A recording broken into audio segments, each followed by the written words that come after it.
जे लोक जे असतात या बाबतीमध्ये त्यांचा कोण हात नाही धरू शकणार।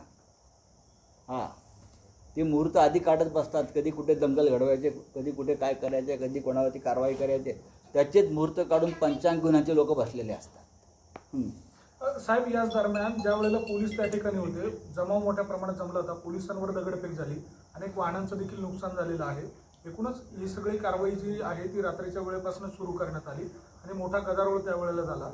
अनेक पोलीस देखील जखमी आहेत, त्यांच्यावर उपचार सुरू आहे। अत्यंत चुकीचं आहे अशा प्रकारे दंगली घडणं। याला आम्ही बघा, जे बेकायदेशीर आहे त्याच्यावरती कारवाई व्हायला पाहिजे, पण आमचा प्रश्न आहे तो मुहूर्तावर। या शहरामध्ये एक महत्त्वाचा राजकीय कार्यक्रम होतो आहे आणि तो हिंदुत्वाच्या संदर्भात होतो आहे। तो हिंदुहृदय सम्राट बाळासाहेब ठाकरेंच्या शिवसेनेचा होतो आहे। म्हणजे तुमच्या मनामध्ये बाळासाहेब ठाकरेंविषयी किती पोटशूळ आहे की आजचा दिवस डिस्टर्ब करायचा, उद्ध्वस्त करायचा, हां, लोकांमध्ये भीती निर्माण करायची।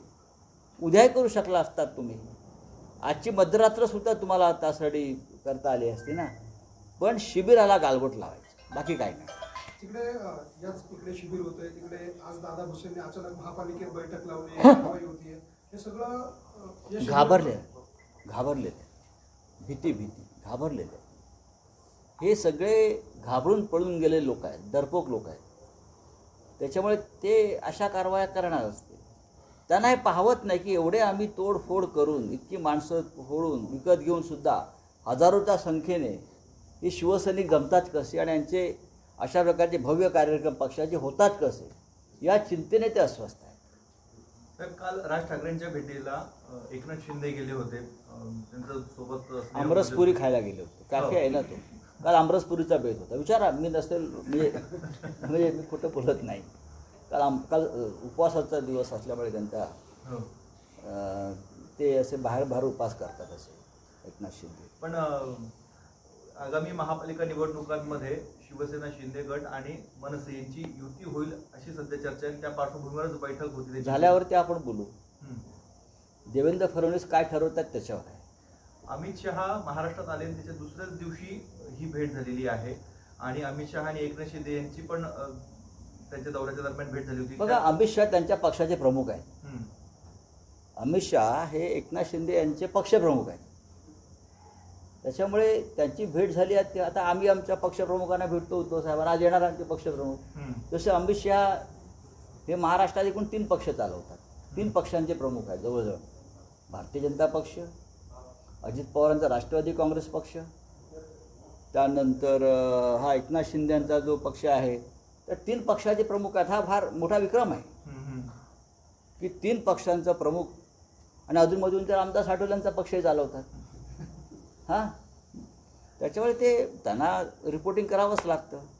आता राज ठाकरे यांचा पक्षाविषयी मी काय फार सांगू शकत नाही, पण त्यांचा पक्षसुद्धा त्यांचा मित्रपक्षच आहे आणि त्यांची ध्येय धोरणं काय असावी ते सुद्धा दिल्लीतूनच ठरतं। साहेब, तुम्ही काल म्हणालात होता की अमित शहा आणि एकनाथ शिंदे यांची भेट झाली, त्यावेळेला काय ठरलं हे सगळं मला माहिती। कालसुद्धा कालच्या बैठकीत काय ठरलं, आमरसपुरी बैठकीत, ते सुद्धा मी सांगू शकतो आणि ते तसंच्या तसं असेल। एकनाथ शिंदे यांच्या जवळचं व्यक्ती तुम्हाला हे सगळं सांगताय की आणखी कोणी? माझ्या कानातून कोणतरी सांगतं आणि विश्वासानं सांगतं, त्यात चुकीचं काय? ते तुमच्यापर्यंत कधी कधी येतं ना, योग्य वेळी येतं ते। चैत्यभूमीवर खरं तर अजितदादा आणि एकनाथ शिंदे यांच्या चर्चा झाली नाही, त्याच्यामुळे चर्चा रंगली होती। अजितदादा काल गंभीर असं म्हणाले की आता प्रत्येक ठिकाणी 2-2 मिनिटं तरी आम्ही दोघं संवाद साधणार, म्हणजे ह्या चर्चा होणार नाही। मग ठीक आहे, साधा ना, राजकारणात संवाद असायलाच पाहिजे। पण अजित पवार यांची तक्रार घेऊन अमित शहांकडे, म्हणजे त्यांच्या पक्षप्रमुखांकडे स्वतः एकनाथ शिंदे गेले होते, ते पण विसरता येत नाही। ठीक आहे, चला, थँक्यू। उदय सामंत असं म्हटले की तुमच्या शिबिराने शिंदेच्या शिवसेनेवर म्हणा किंवा बाळासाहेबांच्या विचारावर जी शिवसेना चालते आहे शिंदेची, त्यावर काही परिणाम होणार नाही। त्या उदय सामंतला विचारा, तुम्ही शिवसेनेत कधी आला होता?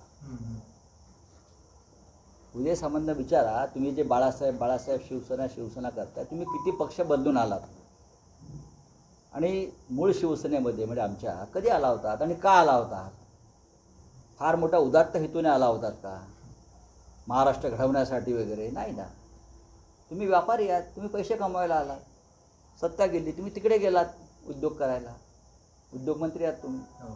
तेव्हा तुम्हाला शिवसेना, हिंदुराजा सम्राट बाळा, तुम्हाला काय माहिती? तुम्ही शरद पवारांचे झाला नाहीत. ज्या पवारांनी तुम्हाला राजकीयदृष्ट्या घडवलं, तुम्ही आमचे काय होणार? तर उदय सामंत यांच्यासारख्या उद्योजक राजकारण्याने बाळासाहेब ठाकरेंवर न बोलले. वाल्मिक कराडचा एन्काउंटर करावा. ठीक आहे, झाला विषय. डिझेल पेट्रोल डिझेलचे दर कमी व्हावे अशी अग्रलेखामधनं मागणी काय तुमची नाही का मागणी? आहे. सगळ्यांचीच मागणी आहे ना ती. पेट्रोल डिझेलचे भाव कमी व्हावेत असं कोणाला वाटत नाही. भारतीय जनता पक्ष सोडून सगळ्यांना वाटतं, प्रत्येक घटकाला वाटतं समाजातल्या. लाडक्या बहिणींनाही वाटत असेल त्यांच्या, आणि लाडक्या शेतकऱ्यांनाही वाटत असेल. कारण शेवटी ट्रॅक्टर, मोटरसायकल्स, वाहनं याच्यावरती जर तुम्ही अशा प्रकारे पेट्रोल डिझेलचे भाव वाढले, त्याचा जीवनावश्यक तुमच्या रोजच्या जीवनावर त्याचा परिणाम होतो आहे. सगळ्यांची इच्छा आहे ती. सर, AI तंत्रज्ञानाचा आज वापर होणार आहे शिबिरामध्ये. मी असं कधीच म्हटलं नाही. मी म्हटलं बाळासाहेबांचे एक भाषण आम्ही दाखवू, तुम्ही ते पहा, आणि मग ते कोणतं तंत्रज्ञान आहे ते तुम्ही स्वतः समजून घ्या. साहेब, आम्हाला नवीन नवीन प्रयोग करायची आवड आहे. राहुल गांधी आणि सोनिया गांधी विरोधात चार्जशीट दाखल झालेला आहे हेराल्ड प्रकरणी. होय. काल रॉबर्ट वड्रांना ईडीची नोटीस आली. ज्यांच्यावरती ईडीने चार्जशीट दाखल केले होते ते सगळे भारतीय जनता पक्षामध्ये, मी सोडून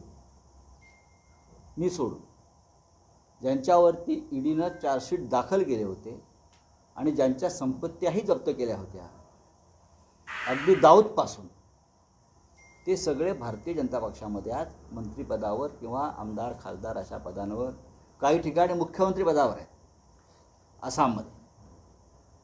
पण पंडित नेहरू यांनी स्थापन केलेली एक संस्था नॅशनल हेरॉल्डच्या संदर्भात काही व्यवहार झालेत, तर त्या संदर्भात त्यांनी